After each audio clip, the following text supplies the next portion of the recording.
जय भारत। रेंज पढ़ रहे थे हम लोग। रेंज के अंदर अगर समझो डायरेक्ट रेंज निकालना है तो भी कैसे करना था, और रिस्ट्रिक्टेड डोमेन में कैसे करना था, और या फिर वेरिएबल चेंज करने के बाद कैसे करना है वो भी हमने देख लिया है। बराबर। ये जो टॉपिक है इसके लिए थोड़ी फार प्रैक्टिस की बहुत ज़रूरत है, क्योंकि इसके हिसाब से जो है ना, इसके क्वेश्चन जो है आपको आगे चल के फंक्शन में भी रेंज निकालने के लिए काम आएंगे। ठीक है, तो प्रैक्टिस करते रहो। तो फिर भी हम लोग कुछ क्वेश्चंस देख लेते हैं ये कंसेप्ट होने के बाद, तो आपको पता चल जाएगा। ठीक है ना। जैसे कि ये क्वेश्चन में बोला गया, देखो, if x square plus x plus two whole square है minus a minus three x square plus x plus one x square plus x plus two और plus a minus four x square plus x plus one, ऐसा कुछ है।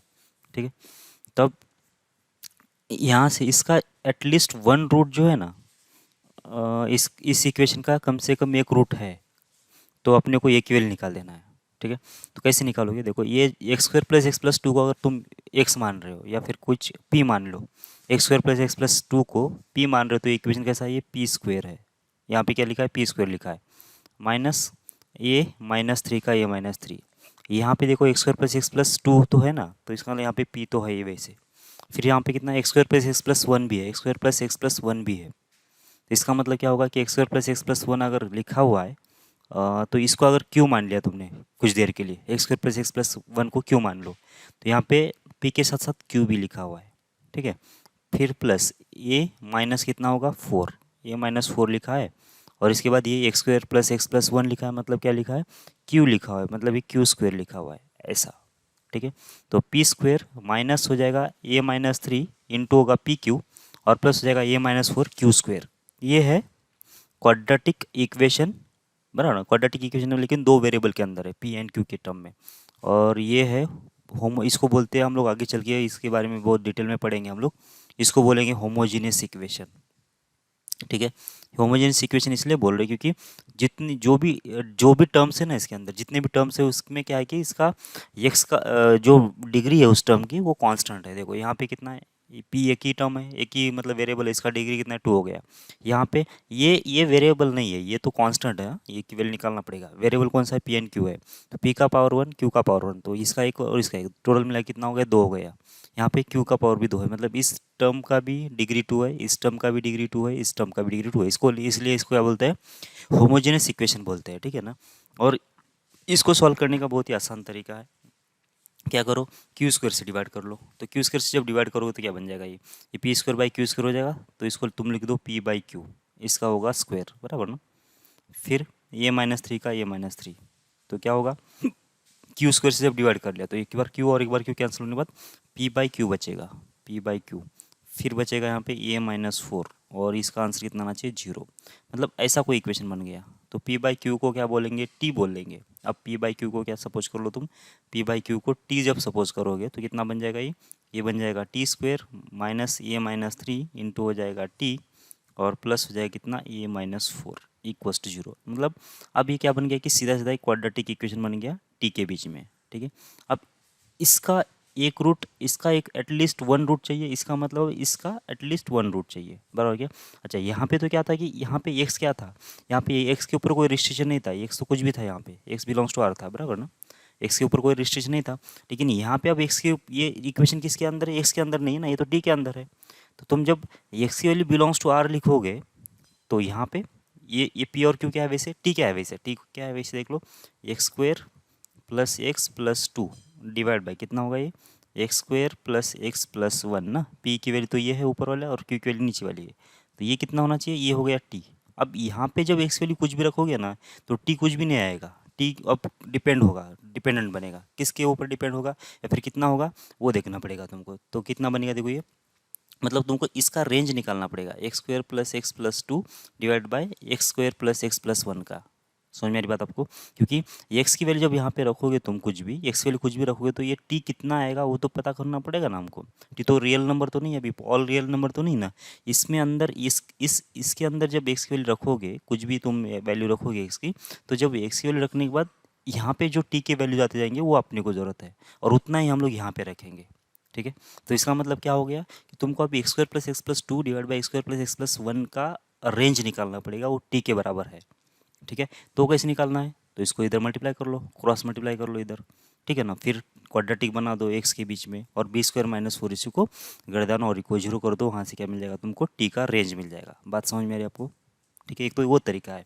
या दूसरा तरीका क्या है, देखो यहाँ पे ये इक्वेशन बहुत ये मतलब ये मतलब जनरल तरीका है जो अभी मैंने बोला था कि क्वाड्रेटिक इक्वेशन बना दो और बी स्क्वायर माइनस फोर इसी को गर्दन जीरो कर दो। ये तो जनरल तरीका है, किसी भी मेथड में किसी भी प्रॉब्लम के लिए काम करेगा। लेकिन कुछ कुछ प्रॉब्लम के लिए उससे ईजी भी बन सकता है, उससे भी आसान बन सकता है प्रॉब्लम। जैसे कि यहाँ पे देखो x square plus x plus to लिखा हुआ है, यहाँ पे x square plus x plus one लिखा हुआ है। इसका मतलब ये टू को अगर मैं वन प्लस वन लिख देता हूँ तो क्या बन जाएगा, ये x square plus x plus one divide by कितना है, x square plus x plus one था, बराबर ना।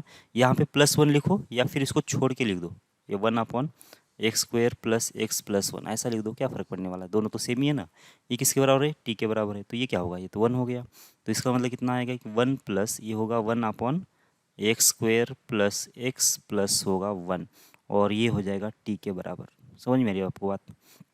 अब मतलब तुम्हारा इसका रेंज निकालना मतलब सिर्फ x square plus x plus one का रेंज निकाल दो और उसका रेसिप्रोकल कर लो और उसमें वन ऐड कर दो, ये हो जाएगा तुम्हारा टी का रेंज। ठीक है ना। तो क्या बन जाएगा देख लो फिर, ये बन जाना चाहिए। पहले तो तुम लोग अब क्या निकालो, x square plus x plus one का रेंज निकालो कितना आ जाएगा। ठीक है, इसकी वैल्यू कितनी आएगी, तो इसको तो तुम ऐसा लिखोगे x plus one by two, इसका होगा square, x plus one by two का स्क्वायर होगा। ठीक है, फिर इसके बाद कितना आएगा, इसके बाद आएगा थ्री बाई फोर, ये बराबर है क्या देख लो अभी कैसे किया मैंने। देखो यहाँ पे कितना है, यहाँ पे टू को मल्टीप्लाई किया, टू को डिवाइड कर लिया, मतलब क्या होगा two into x into one by two, ये बन जाएगा।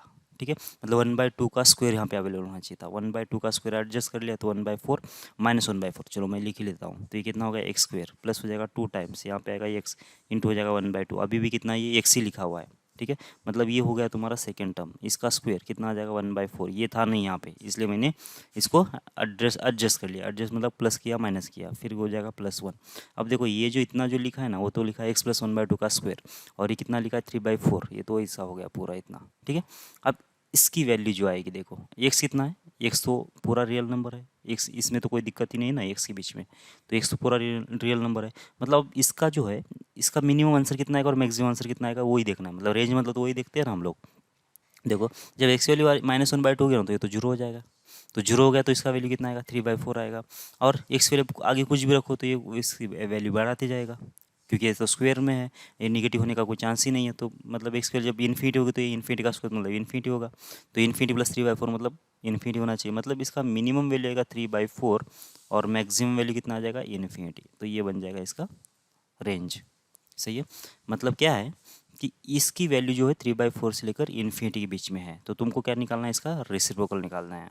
मतलब क्या हो गया अभी देखो, x square plus x plus one, इसका वैल्यू माइनस इन्फिनिटी से कम होगा, प्लस इन्फिनिटी से कम होगा और थ्री बाई फोर से ज़्यादा होगा। सही है, अब अब इसका रेसिप्रोकल करना है। रेसिप्रोकल करने के लिए देखना होता है कि दोनों तरफ पॉजिटिव है नेगेटिव पॉजिटिव है क्या, दोनों तरफ पॉजिटिव है तो कोई दिक्कत ही नहीं है, रेसिप्रोकल आराम से हो जाएगा। मतलब जीरो पे स्प्लिट करना होता था, ये शायद मैं किस लिए बोल रहा हूँ, ये टू लेस देन अगर एक्स होता है, एक लेस देन अगर थ्री होता है तो इसका डायरेक्ट हम लोग ऐसा नहीं कर सकते कि वन बाई थ्री इधर ले लिया और माइनस वन बाई टू इधर ले लिया, ऐसा नहीं कर सकते थे। ठीक है, तो क्या करना पड़ता है, इसको इसको मुझे दो पार्ट में डिवाइड करना पड़ता, माइनस टू से लेकर जीरो के बीच में और जीरो से लेकर थ्री के बीच में, तो और इधर का अलग से करना पड़ता, इधर से अलग से करना पड़ता। ठीक है, तो ये तो आपको मालूम है वैसे, लेकिन यहाँ पे वैसी केस नहीं है, ये डायरेक्ट ही है। तो क्या करोगे फिर तुम इसको, ये होगा कितना, इसका रेसिप्रोकल वन अपॉन इन्फिनिटी मतलब होता है जीरो, और इसका रेसिप्रोकल कितना आ जाएगा फोर बाई थ्री, और यहाँ पे कितना का इसका रेसिप्रोकल ये आएगा one upon x square plus x plus one. सही है ना। अब जब रेसिप्रोकल करते हैं तो साइन बदल जाता है, तो ये ऐसा बन जाएगा। ठीक है, और यहाँ पे इक्वल्स था तो यहाँ पे इक्वल्स टू रहेगा। ठीक है, एक तो तुम ऐसा करो या फिर इसको इन्फिनिटी को इधर लिख दो, इसका रेसिप्रोकल इधर लिख दो, साइन जैसे वैसे लिख दो, चलेगा वो भी चलेगा। या फिर जिस साइड ये अगर थ्री बाई फोर का रेसिप्रोकल इधर लिखा है, इन्फिनिटी का रेसिप्रोकल इधर लिखा है और इसका रेसिप्रोकल कर लिया, तो इसका मतलब अगर ऐसा लिख दिया तो इसका साइन को पलटाना पड़ता है। ठीक है, ओके, बस यही हो गया। अब इसमें क्या करना है तुमको, वन प्लस वन कर देना है, तो जब प्लस वन करोगे तो इधर से कितना आएगा, ये आएगा one plus four upon three, ये होगा गर्दन और equals to one plus one upon X square plus x plus one, और इधर से कितना आएगा गर्दन होगा वन प्लस जीरो। ठीक है, इसका मतलब ये जो है अब ये तुम्हारा टी है, और टी का वैल्यू कहाँ से कहाँ तक आ रहा है देख लो, ये टी बिलोंग्स टू कितना हो जाएगा देखो, ये होगा वन से ज़्यादा और ये होगा कितना सेवन बाई थ्री से कम, मतलब वन पे ओपन आएगा, वन से ज़्यादा और होगा सेवन बाई थ्री से कम, और ये होगा क्लोज। ये हो गया तुम्हारा टी का वैल्यू। सही है। इसका मतलब अब तुम्हारा टी कितना है, 1 से 7/3 के बीच में है। मतलब इस इक्वेशन को, इस इक्वेशन का किसके बीच में रूट होना ज़रूरी है, टी बिलोंग्स टू होना चाहिए कितना, 1 से लेकर 7/3 के बीच में, 1 से लेकर 7/3 के बीच में। ठीक है, 1 से लेकर 3/7 के बीच में होना चाहिए। सही है।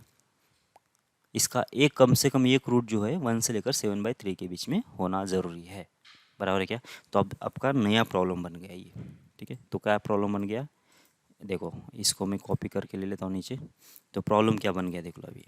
तो ये कोई इक्वेशन है अभी तुम्हारा, ये कोई इक्वेशन था, और इसका रूट एग्जिस्ट होना चाहिए किसके बीच में, 1 से लेकर 7/3 के बीच में। तो कितने कंडीशंस है देखो, कितने कंडीशंस है। पहला तो क्या होना चाहिए कि देखो ये एक्स एक्सिस है हमारा, ये एक्स एक्सिस है, इसके अंदर यहाँ मतलब ये टी एक्सिस है, वैसे ये 1 यहाँ पे है और 7/3 अगर यहाँ पे है।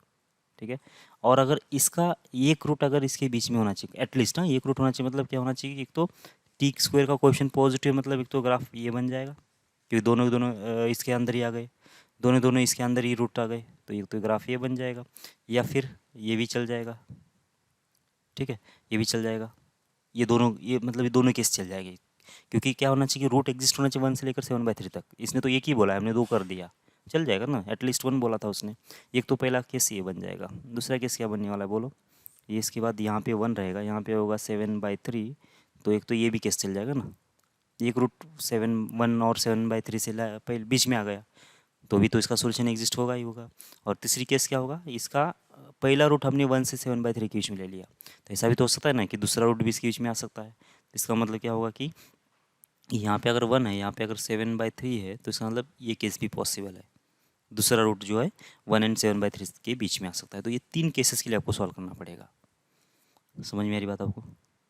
ठीक है, ये बहुत लेंदी प्रोसेस हो गया इसे इसमें, लेकिन ये सारे केसेस में चल जाएगा। ठीक है, मतलब ये जो है अभी यही तरीका है इसको सॉल्व करने का। क्या करना पड़ेगा तुमको, पहले तो इस वेरिएबल्स को क्या करना पड़ेगा, रिड्यूस करना पड़ेगा और क्वाड्रेटिक में कन्वर्ट करना पड़ेगा। ये क्वाड्रेटिक नहीं है वैसे, इसका डिग्री 4 बन जाएगा। जब इसको सॉल्व करोगे ना तो डिग्री 4 बन जाएगा, तो 4 डिग्री का इक्वेशन बन जाएगा। तो तुमको क्या करना है कि क्वाड्रेटिक में कन्वर्ट करना है, तो इसका मतलब किसी को सपोज करना पड़ेगा। तो किसको सपोज किया तुमने, x² + x+2 divide by x² + x+1 को टी सपोज कर लिया। तो जब इसको टी सपोज कर लिया तो इक्वेशन क्या बन गया ये। ठीक है, तो अब ये इक्वेशन बन गया, तो इसका एटलीस्ट 1 रूट चाहिए। ठीक है ना, एटलीस्ट 1 रूट चाहिए। तो यहाँ पे टी बिलोंग्स टू आर नहीं है, ये ध्यान में रखो। टी की वैल्यू कितना नहीं है, आर नहीं है। टी कितना है वो निकालना पड़ेगा, कितना है। तो ये टी की वैल्यू पहले कितना है, एक्स के टर्म में ये है, एक्स कितना है, एक्स बिलोंग्स टू आर है। इसका मतलब एक्स जब इसमें रख देंगे पूरे रियल नंबर्स, तो टी के कितनी पॉसिबल वैल्यू जा सकती है वो पहले निकालना पड़ेगा। और वो कैसे निकालोगे, इसका रेंज निकाल के। रेंज निकालने के तरीके आपको मालूम है। एक तो इसको इधर क्रॉस मल्टीप्लाई कर लो और क्वाड्रेटिक बना दो एक्स के बीच का, तो b² - 4 इसी को ग्रेटर देन 0 कर लो, ग्रेटर देन और इक्वल 0 कर लो, तो वहाँ से भी रेंज निकल सकता है टी का। बराबर, इसका रेंज निकल सकता है। एक तो वो तरीका रहेगा, या फिर दूसरा क्या तरीका है कि इसको एडजस्टमेंट करो। क्यों, क्योंकि यहाँ पे देखो ये जो इक्वेशन है और ये जो टर्म है और ये नीचे वाला जो टर्म है ना, मतलब ये जो ऊपर वाला टर्म है और नीचे वाला टर्म जो है तकरीबन सेम ही है, बस इसमें +1 +2 को +1 लिखना पड़ेगा। ठीक है, तो इसका मतलब इस +1 लिख दिया ना, तो क्या होगा कि ये नीचे और ऊपर वाला कैंसिल हो जाएगा और 1/x² + x+1 बन जाएगा। ठीक है, तो अब तुमको टी का रेंज निकालना है, मतलब बस x² + x+1, इसी में तो वेरिएबल है। पहले इसका रेंज निकालो, कितना है ये, 3/4 से लेकर इन्फिनिटी है, 3/4 से लेकर इन्फिनिटी है। बस इसका रेसिप्रोकल करना है आपको, रेसिप्रोकल कर लिया तो कितना आया, यह आया 4/3 से लेकर 0 से लेकर 4/3, फिर इसमें 1 ऐड कर देना है, तो सेव कितना आ जाएगा फिर ये 1 से लेकर 7/3। ये हो गया इसका किसका रेंज, टी का रेंज। तो तुमको क्या करना पड़ेगा फिर, इस इक्वेशन का एक एटलीस्ट 1 रूट ये 1 से लेकर 7/3 के बीच में होना चाहिए, इसके लिए तुमको सॉल्व करना पड़ेगा। तो इसके लिए जब सॉल्व करना है तो देख लो क्या करोगे तुम, इसके ग्राफ बना लोगे। पहला ग्राफ तो ये होगा कि 1 और 7/3 के बीच में दोनों दोनों रूट आ सकते हैं, तो भी एटलीस्ट 1 रूट तो हो ही गया ना। फिर दूसरा दूसरा केस क्या होगा, ये पहला रूट अगर एक रूट अगर इसके बीच में आता है तो भी चल जाएगा, उसने एटलीस्ट एक ही बोला है।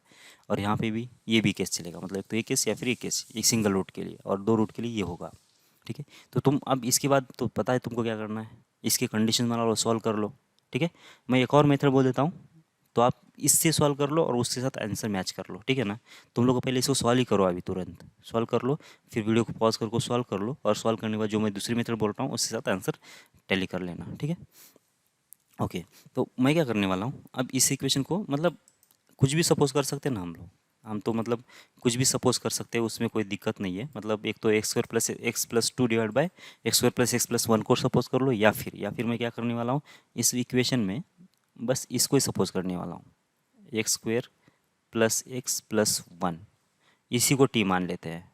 ठीक है, तो इसका मतलब अगर इसको t मान रहे हैं तो t की वैल्यू कितना होगी बोलो। अभी तो हमने इसका निकाला, x² + x+1 का रेंज कितना आएगा, यह आ जाएगा 3/4 से लेकर इन्फिनिटी तक। सही है, अभी अभी निकाला ये, इसका रेंज कितना आएगा 3/4 से लेकर इन्फिनिटी। अगर नहीं समझ में आ रहा है तो टी को इधर लेके आओ, x² + x+1, x² + x+1 - t = 0 हो जाएगा ये।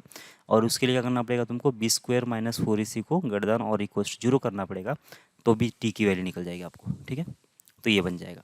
ओके, इसके बाद क्या, टी तो मिल गया। अभी ये क्या है देख लो, ये है कितना, t+1 है। समझ में आ रही है आपको बात, क्योंकि x² + x+1 को तो t मान लिया हमने, और ये +2 था, तो इसका मतलब 1 इसमें से निकाल देना पड़ेगा, तो t+1 हो जाएगा, माइनस ये कितना हो जाएगा, ये -3। ठीक है, अब यहाँ पे कितना आएगा, x² + x+1, तो ये कितना बन जाएगा, t। सही है, इसके बाद x² + x+2 को क्या लिखोगे तुम, t+1। ठीक है, प्लस इधर से कितना आ जाएगा, ये -4, बराबर ना, तो ये -4 होगा ये। फिर इसके बाद x² + x+1, इसका मतलब कितना, ये t² है, और इक्वल हो जाएगा 0। सही है, अब इसके बाद क्या होगा, इसके बाद क्या, सॉल्व कर लो। अब इसको कितना हो जाएगा, देखो ये होगा t² प्लस हो जाएगा 2t और प्लस हो जाएगा 1। ठीक है, इसके बाद ये -3 का ये -3, इसके बाद कितना होगा t² और प्लस हो जाएगा t। सही है, इसके बाद यहाँ पे कितना आएगा, a -4 इंटू कितना होना चाहिए, t², बस इतना है ना, इसमें तो कोई दिक्कत ही नहीं है, इक्वल 0 होगा। देखो t² कहाँ कहाँ पे है, एक तो यहाँ पे है, एक तो यहाँ पे है, और एक यहाँ पे है। तो t² को जो कॉमन ले लिया, t² को कॉमन ले लिया, तो यहाँ पे बच गया 1। यहाँ पे कितना बचेगा, -a -3, बराबर ना, यहाँ से ये बचेगा। फिर यहाँ से कितना आएगा, प्लस a -4, ये बन गया। ठीक, ये हो गया t² का कोएफिशिएंट। ओके ना, इसके बाद t का, तो t कहाँ पे, यहाँ पे भी है t, तो t, इसके बाद कितना है, ये इसका कोएफिशिएंट कितना है, 2 है, बराबर। इसके बाद यहाँ पे कितना आएगा देख लो, यहाँ पे आएगा -a -3। ओके, और यहाँ पे तो कुछ है ही नहीं, तो बस इतना ही बनेगा ये। और इसके बाद कांस्टेंट कितना है यहाँ पे, +1 है, और यहाँ पे तो कुछ है नहीं, तो +1 का +1 रहेगा, और इक्वल्स होगा 0। सही है, देखो अब क्या बनेगा, तो यहाँ पे जो है ये t² का t² हो गया। देखो ये होगा 1 - a +3, और इधर से कितना आ जाएगा, +a -4। देख लो ये जो +a -a कैंसिल, 1 + 3 4 और -4 ये भी कैंसिल हो जाएगा। मतलब ये टोटल कोएफिशिएंट 0 हो गया, मतलब ये टर्म तो निकल ही गया। इसके बाद कितना होगा देख लो, ये t टाइम्स कितना होना चाहिए, देखो ये होगा शायद 5 माइनस हो जाएगा a। ठीक है ना, ये प्लस प्लस हो जाएगा, और ये माइनस ये हो जाएगा, तो 2 + 3 हो जाएगा 5, प्लस हो जाएगा 1 और इक्वल 0। इसका मतलब तुमको क्या मिल गया, अभी तुमको मिल गया टी की वैल्यू। टी की वैल्यू कितना मिल रही है, टी मिल रहा है 1/, ये हो जाएगा कितना, -1/, ये होगा 5 - a, या फिर टी कितना हो जाएगा देख लो, ये 1/a - 5। समझ में आ रही बात आपको, ये बन गया, टी की वैल्यू डायरेक्ट मिल गई तुमको। ठीक है, और टी कितना है तुम्हारे पास, टी इतना है। ठीक है, तो टी अगर इतना है, तो और यहाँ से भी अगर टी आपको अगर मिल रहा है, तो तुम क्या करो, टी की वैल्यू यहाँ पे रख दो। मतलब टी कितना है तुम्हारे पास, 3/4 से ज़्यादा है टी, और किससे कम है, इन्फिनिटी से कम है। तो यहाँ पे कितना आएगा, 3/4 से ज़्यादा टी की वैल्यू कितना है, 1/a - 5, और लेस देन कितना होगा, इन्फिनिटी। सही है, अब इसका रेसिप्रोकल कर लो। ठीक है, रेसिप्रोकल करोगे तो कैसा होगा, देखो इधर से आ जाएगा 4/3, फिर इधर से आ जाएगा 0, और साइन भी बदल जाएगा, यहाँ पे आएगा a - 5, और इधर से ऐसा हो जाएगा। फिर क्या करना है तुमको, 5 को ऐड, तो रेसिप्रोकल कर लो इसका, पहले रेसिप्रोकल कर लिया तो 4/3 हो गया ना इसे। तो अब क्या करो, इसमें 5 को ऐड करना पड़ेगा, तो 4/3 प्लस हो जाएगा कितना, 5, गर्दन और इक्वस्ट कितना आ जाएगा, यहाँ पे a, +5 - 5 कैंसिल हो जाएगा, इससे इसके साथ इसके बाद कितना आएगा, 0 + 5 ऐसा होगा। तो कितना हो गया, 15 + 4 कितना आ जाएगा, 19/3, और इसका आंसर कितना आएगा, गर्दन और इक्वस्ट a, और इधर से कितना आ जाएगा, 5 ऐसे आएगा। मतलब 5 से ज़्यादा रहेगा ये, और 19/3 से कम रहने वाला है। तो तुम्हारा ये कितना होगा, फिर ये बिलोंग्स हो जाएगा, ये 5 से ज़्यादा ना, मतलब ये ओपन इंटरवल है ना 5, तो ये होगा 5 से ज़्यादा और कितना होना चाहिए 19/3 से कम होना चाहिए। ठीक है, तो बस यही तुम्हारा ए का वैल्यू होगा। तो तुम इसको सॉल्व करोगे ना, इसको सॉल्व करोगे, अभी अभी जो देखा था ना हमने, इसको भी जब सॉल्व करोगे इस 3 केसेस को, तो भी तुम्हारा यही आंसर आ जाना चाहिए, मतलब 5 से लेकर 19/3 आंसर आ जाना चाहिए। तो आप इसको सॉल्व करके देख लो वही आंसर आ रहा है क्या। ठीक है, okay. If alpha is the real root of quadratic equation ax square plus bx plus c, beta is real root of quadratic equation minus x square plus bx plus c equals 0, then show that there is a root gamma of the equation, ये gamma इस root equation का root है और किसके बीच में, alpha और beta के बीच में आना चाहिए, ऐसा बोल रहा है। ठीक है, इस पहले स्टेटमेंट से क्या पता चल रहा है, अल्फा अगर इसका रूट है तो मतलब क्या होना चाहिए कि ये alpha square plus B into alpha plus C equals to 0, ये होना चाहिए पहला, ये तो पहली कंडीशन हो गई। फिर दूसरी कंडीशन क्या, बीटा अगर इसका रूट है मतलब क्या आना चाहिए, माइनस ये बीटा स्क्वायर प्लस हो जाएगा कितना, बी इंटू बीटा प्लस हो जाएगा सी और इक्वल्स हो जाएगा 0। ठीक है, ओके। अब इसके बाद, अब ये जो इक्वेशन है, ये जो इक्वेशन है उसका जो रूट है अल्फा और बीटा के बीच में है, ऐसा बोल रहा है। तो ये अगर नंबर लाइन है, यहाँ पे अगर तुम्हारा अल्फा है और यहाँ पे अगर बीटा है, ठीक है, तो यहाँ पे अगर अल्फा है और यहाँ पे बीटा है, अब ए बाई टू पॉजिटिव है नेगेटिव है हमसे कोई संबंध नहीं है, उससे कोई संबंध नहीं है अपने को। ठीक है, क्योंकि उसका एक रूट जो है ना इसके बीच में है, ये हमको बताना है, ये है गामा इसका। ठीक है, अगर ग्राफ अगर ऐसा है या फिर ऐसा है, कौन सा भी चलेगा, मतलब चलो मैं निकाल ही लेता हूँ। ठीक है, ग्राफ ऐसा भी हो सकता है इस टाइप का, ठीक है, या फिर कैसा हो सकता है, ऐसा भी हो सकता है दूसरा इस टाइप का, नीचे ऊपर होने दो या फिर ऊपर होने दो, अपने कुछ लेना देना नहीं है, बस अपने को ये बताना है कि इसका जो ये एक रूट है इसके बीच में है। ठीक है, दोनों भी केस के लिए देखो, चलो ये हटा दे दो यहाँ से, तो देखो इस वाले केस में क्या होगा, अगर अल्फा और बीटा के बीच में अगर ये एक रूट है तो एफ ऑफ अल्फा कितना होना चाहिए, ये होना चाहिए ग्रेटर देन 0, और एफ ऑफ बीटा कितना होना चाहिए, ये होना चाहिए लेस देन 0। ठीक है, और दूसरी केस कौन सी थी इसके अंदर, दूसरी केस ये वाली थी, ये वाली। ठीक है, अब इस वाले केस में कैसा है कि एफ ऑफ अल्फा कैसा होगा, निगेटिव होगा, मतलब एफ ऑफ अल्फा जो होगा वो निगेटिव होगा और एफ ऑफ बीटा जो होगा पॉजिटिव होगा।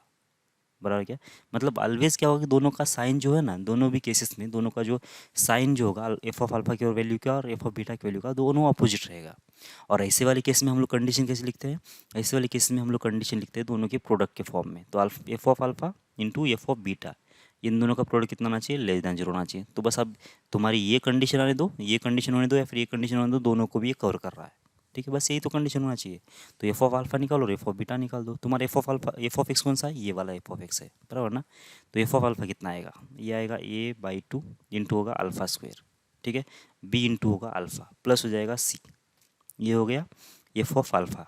ठीक है, और ये एफ ऑफ बीटा कितना होगा, ये बाई टू इंटू होगा बीटा स्क्वेयर, प्लीज़ इसके बाद कितना आएगा, बी इंटू होगा बीटा प्लस हो जाएगा सी।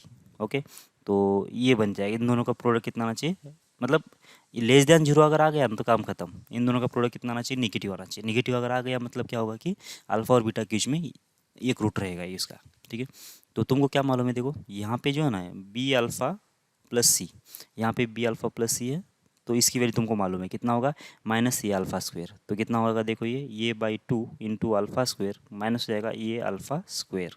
ओके, इसके बाद यहाँ पे देख लो कितना होगा, ए अपॉन टू इंटू होगा बीटा स्क्वेयर, फिर इसकी वैल्यू बी बीटा प्लस सी, यहाँ पे बी बीटा प्लस सी है, कितना होगा ये हो जाएगा माइनस, कितना माइनस हो जाएगा, माइनस नहीं प्लस हो जाएगा ये बीटा का स्क्वेयर। ठीक है, बस इतना बनेगा। अब देख लो कितना हो रहा है, ये बाई टू माइनस ए कितना होगा, ए बाई टू माइनस मतलब होगा minus A by two into होगा अल्फा स्क्वेयर। ठीक है, ये अल्फा स्क्वेयर कॉमन ले लो, ए बाई टू माइनस ए कितना होगा, माइनस ए बाई टू होगा ना, और यहाँ पे कितना होना चाहिए, इस साइड से कितना होगा, यहाँ से आएगा शायद 3/2 इंटू ये बीटा स्क्वेयर ऐसा होगा। ठीक है, अब देखो इसका आंसर कितना आएगा, तो यहाँ पे होगा -3/4 इंटू ए स्क्वेयर, यहाँ पे अल्फा स्क्वेयर इंटू होगा बीटा स्क्वेयर, ऐसा बन गया। और सीधी सी बात है, यहाँ पे जो नंबर्स है सारे स्क्वायर के फॉर्मेट में है, ये स्क्वायर है, अल्फा स्क्वायर है, बीटा स्क्वायर है, और ये अल्फा और बीटा और ये सारे रियल नंबर्स है। इसका मतलब इसका स्क्वायर भी क्या होगा कि रियल स्क्वायर भी क्या होगा, स्क्वायर भी उसका क्या होना चाहिए, पॉजिटिव नंबर होना चाहिए, उसका स्क्वायर पॉजिटिव होगा। और यहाँ पे लिखा है कितना, माइनस, इसका मतलब क्या होगा, ये ऑलवेज लेस देन 0 होगा। बराबर ना। ये तीन, ये जो नंबर है, ये जो प्रोडक्ट होगा ये लेस देन 0 होगा, और लेस देन 0 होगा इसका मतलब अल्फा और बीटा के बीच में इसका एक रूट होगा। वही तो हमको प्रूफ करना था कि इन दोनों का प्रोडक्ट जो है लेस देन 0 होना चाहिए, तो प्रूफ करना था हमको, और ये प्रूफ हो गया। ठीक है, तो बस ऐसे ही, ऐसे करना है आपको। ठीक। ओके, अब ये क्वेश्चन देख लेते हैं। For what values, what real values of A do the roots of equation, ये ऊपर वाला equation lie between the roots of equation, ये नीचे वाला मतलब इसके जो रूट्स है, ये जो इक्वेशन है ऊपर वाला जो लिखा गया है उसके जो रूट्स आएंगे, और ये जो नीचे वाला जो इक्वेशन आएंगे उसके रूट्स के बीच में कंपैरिजन दिया गया है। तो क्या कंपैरिजन है, आइए देख लेते हैं। ये होगा समझो एक्स एक्सिस, ठीक है ना, और ये जो ऊपर वाला जो ग्राफ होगा ना उसका समझ मान लेते हैं ऐसा है।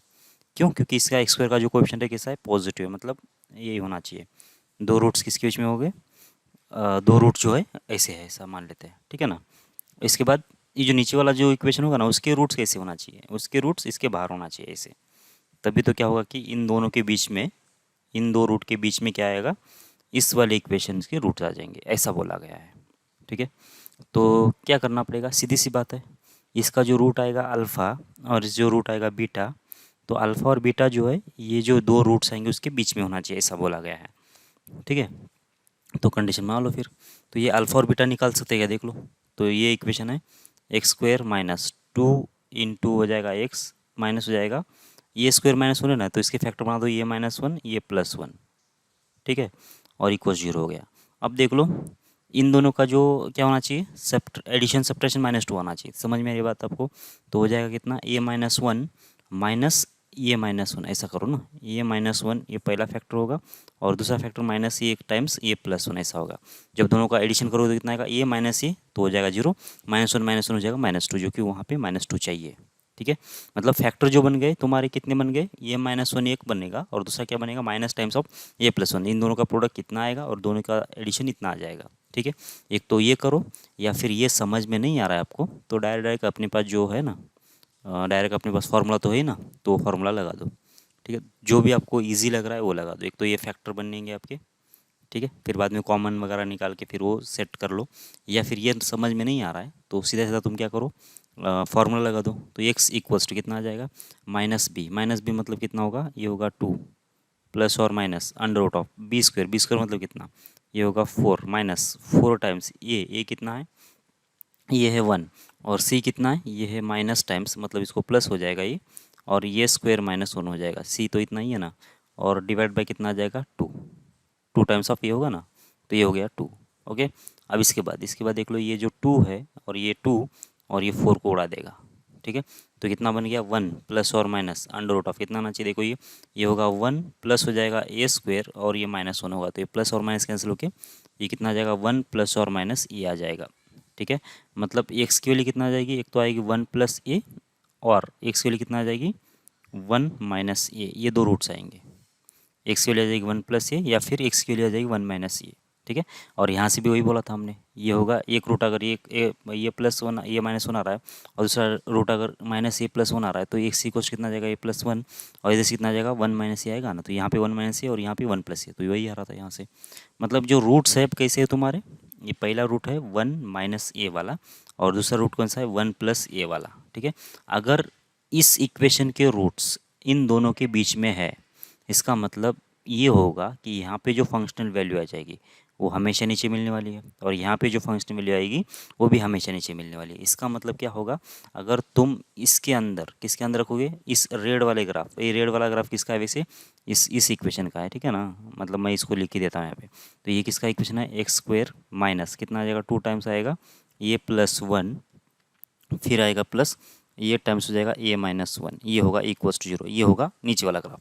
और जो ऊपर वाला जो है, ये जो इक्वेशन है ब्लू वाला कौन सा है इसका इक्वेशन, जो ऊपर लिखा है एक्स स्क्वायर -2x माइनस हो जाएगा ए स्क्वायर -1 और इक्वल्स टू 0। अब बोला गया था क्या, देखो for what values of A do the roots of equation, मतलब इस इक्वेशन के जो रूट्स आएंगे, इस इक्वेशन के जो रूट्स आएंगे वो किसके बीच में होना चाहिए, इसके बीच में होना चाहिए, इस इक्वेशन के रूट के बीच में होना चाहिए। ठीक है ना, तो इसका मतलब सीधी सीधी बात है, सीधी सीधी बात ये है कि इसके जो रूट्स आएंगे, इन दोनों के जो रूट्स आएंगे वो निकाल दो, और इन दोनों के रूट्स निकाल दो, तो इन दोनों के बीच में इसके रूट्स आना चाहिए। ठीक है, तो इसका मतलब कितना होगा फिर, ये एफ ऑफ, ये अगर तुम्हारा एफ ऑफ एक्स है, अगर तुम इसको अगर एफ ऑफ एक्स गिन रहे हो, इस वाले इक्वेशन को अगर एफ ऑफ एक्स गिन रहे हो, तो क्या होगा तुम्हारा एफ ऑफ 1 माइनस ए, इसकी वैल्यू कितना आना चाहिए, लेस देन जीरो होना चाहिए। एंड दूसरा कौन सा होगा तुम्हारा, एफ ऑफ ये भी कितना होना चाहिए, ये भी लेस देन जीरो होना चाहिए। ठीक है, दोनों के दोनों लेस देन जीरो होना चाहिए, तब जाके ऐसा पॉसिबल है।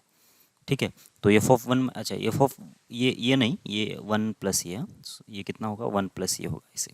तो एफ ऑफ वन माइनस ये भी लेस देन जीरो होगा, और एफ ऑफ वन प्लस ये भी लेस देन जीरो ही होगा।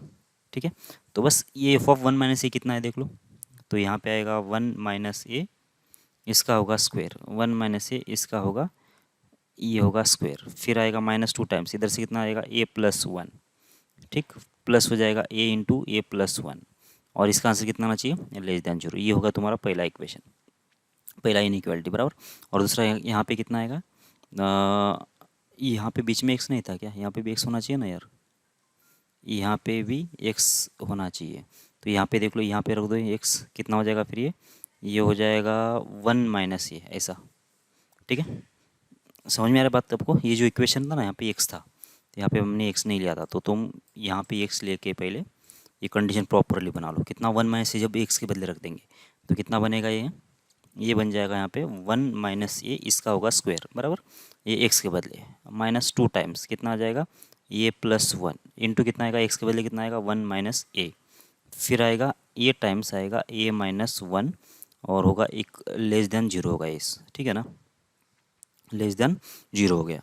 अब आपको समझ में आ रहा है, यहाँ पे ए माइनस वन सब में दिख रहा है कॉमन, ए माइनस वन सब में कॉमन दिख रहा है। ठीक है ना, यहाँ पे वन माइनस ए, यहाँ पे वन, चलो वन माइनस ए कॉमन निकालो ना, तो वन माइनस ए जब कॉमन निकाल लिया तो यहाँ पे क्या बचेगा, एक बार वन माइनस ए बचेगा, यहाँ पे माइनस टू ए माइनस टू बचेगा, क्योंकि ये तो बाहर निकल गया, ये बच गया था।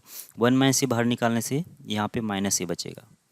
ठीक है, और ये लेस देन जीरो होगा। ठीक है, अब कितना होगा, ये होगा वन माइनस ए इंटू कितना आना चाहिए, देखो ये होगा minus a minus two A minus ए, कितना होगा माइनस फोर ए, और ये वन माइनस टू कितना होगा माइनस वन, तो कितना आना चाहिए माइनस वन माइनस होगा फोर ए। ठीक है, और होगा लेस देन जीरो। ठीक है, तो कितना आएगा फोर ए प्लस हो जाएगा वन, और इधर से कितना आ जाएगा वन माइनस ए, और ये होना चाहिए ग्रेटर देन जीरो, बराबर ना, ग्रेटर देन जीरो होना चाहिए। ठीक है, तो बस यहाँ से नंबर लाइन बना लो और उसके रूट्स बना लो, तो कितना आ जाएगा देखो, यहाँ पे ये होगा माइनस वन बाई फोर, और यहाँ पे हो जाएगा वन। ठीक, तो यहाँ पे साइन कितना आएगा देखो, वन से ज़्यादा टू रख दो, तो वन माइनस टू तो होगा नेगेटिव, मतलब ये होगा नेगेटिव, ये होगा पॉजिटिव, और ये होगा नेगेटिव। तो पॉजिटिव मतलब ये सोल्यूशन होना चाहिए तुम्हारा। तो यहाँ से इससे कंडीशन क्या मिल गया, ये बिलोंग्स टू मिल गया मुझे माइनस वन बाई फोर से लेकर वन के तक के बीच में। ठीक है, माइनस वन बाई फोर से लेकर वन के बीच में, ये हो गया तुम्हारा ये, बराबर ना, माइनस वन बाई फोर से लेकर वन तक के बीच में। अब second f of one plus a, ये भी कितना होना चाहिए, ये भी लेस देन जीरो होना चाहिए। तो पहले तो रख दो यहाँ पे वन प्लस ए इसका स्क्वायर, फिर बाद में कितना था टू टाइम्स, यहाँ पे था वन प्लस ए, और यहाँ पे एक्स था वन प्लस ए का वन प्लस ए, चेक करो ना क्या क्या था, कहाँ गया ये, देखो यहाँ पे और यहाँ पे ये इंटू ये माइनस वन था, फिर इसके बाद कितना था ए इंटू ये माइनस वन। ठीक है, और ये भी होना चाहिए लेस देन जीरो। ठीक है, अब देख लो कुछ बनेगा, वन प्लस ए का square minus two times one plus a का स्क्वायर, मतलब ये एक बार कैंसिल हो जाएगा ना इसमें से, तो कितना बचेगा one minus one plus a का स्क्वायर बचेगा, फिर ये स्क्वायर माइनस हो जाएगा ए लेस देन जीरो, कितना हो रहा है ये माइनस वन माइनस होगा टू ए, माइनस हो जाएगा ए स्क्वायर, प्लस हो जाएगा ए स्क्वायर, माइनस हो जाएगा ए, और लेस देन जीरो, तो ये स्क्वायर और स्क्वायर कैंसिल, तो कितना होगा ये होगा minus three times of A minus one, ये होगा लेस देन जीरो। यहाँ से कितना आएगा three times of A greater than होगा माइनस वन, ये की वैल्यू कितना आ जाएगी माइनस वन बाई थ्री से ज़्यादा आएगी। ठीक है, तो यहाँ से आया माइनस वन बाई थ्री से ज़्यादा, यहाँ से आया कितना माइनस वन बाई फोर से लेकर वन के बीच में। ठीक है, ये आ गया। अब दूसरी बात क्या होगी पता है, इसका बी स्क्वायर माइनस फोर से ग्रेटर देन जीरो भी तो होना चाहिए ना। ठीक है, ये तो इस पे वैल्यू तो निगेटिव आएगी, कोई दिक्कत नहीं, इसकी वैल्यू निगेटिव आएगी, दिक्कत नहीं है, लेकिन इसके रूट्स तो रियल तो आना चाहिए ना, वो उसके लिए भी तो देखना पड़ेगा ना। तो कितना होगा देखो ये इसका बी स्क्वायर माइनस फोर से कितना आएगा, बी स्क्वायर मतलब कितना आएगा, इसके तो रूट्स निकलेंगे ही, कोई वैसे निकल ही गए ना ये तो। ठीक है, कोई बात नहीं, मतलब निकालने की ज़रूरत नहीं वैसे। ठीक है, तो ये समझ में आ रही है आपको बात। तो ये का वैल्यू -1/3 से ज़्यादा और -4 से लेकर 1/1 तक कौन सा बड़ा है? -1/3 मतलब होता है -0.33 और ये होगा -0.25। कौन कौन है? यही मतलब छोटा है। तो देख लो फिर फाइनल आंसर कितना आएगा इसका। फाइनल जो आंसर आएगा ये -1/4 से लेकर 1 तक के बीच में आना चाहिए। ठीक है, ये क्लोज आएगा ओपन आएगा, देख लो एक बार। इसको क्लोज क्यों किया हमने? यहाँ पे तो ओपन आना चाहिए ना, यहाँ पे ओपन आना चाहिए क्योंकि यहाँ पे इक्वल्स टू नहीं है ना, ये ओपन होगा। ठीक है, तो ये ओपन, तो यहाँ पे भी ओपन होगा। ठीक है, तो -1/4 से लेकर 1 तक ये होगा तुम्हारा फाइनल सोल्यूशन। समझ में आ रही आपको बात? ठीक है।